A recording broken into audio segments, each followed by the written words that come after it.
আমার বরের একটু মোগলাই খেতে ইচ্ছা হয়েছে, তাই মোগলাইটা আজ বানিয়ে দিলাম। তাই রেসিপিটা তোমাদের সাথে শেয়ার করছি। মোগলাই বানানো কিছুই এমন কঠিন কাজ নয়, খুবই সহজ।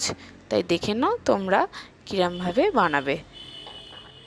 পরপর স্টেপ বাই স্টেপ আমি দিয়েছি, সবই তোমরা বুঝতে পারবে কীরকম কী করা হয়েছে।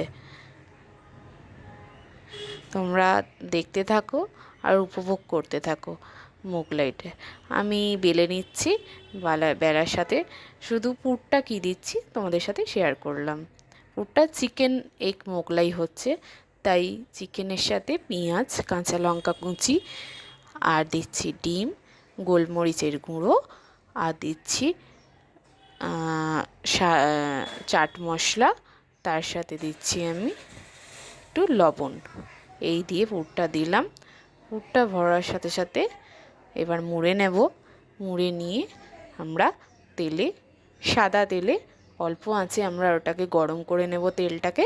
তারপর আমরা অল্প আঁচে ভাজতে শুরু করব। এমন কিছুই কঠিন নয়, খুবই সহজ।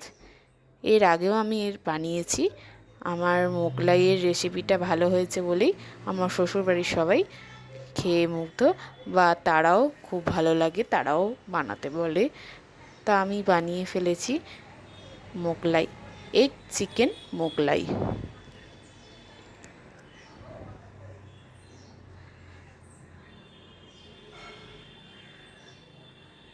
এবার আমি তেলেতে বসিয়ে দিলাম। অল্প আঁচে ওটাকে এপিট ওপিট করে ভাজতে হবে। আর মোগলাইয়ের সাথে যে আলুর তরকারিটা থাকে সেটাও আমি বানিয়েছি।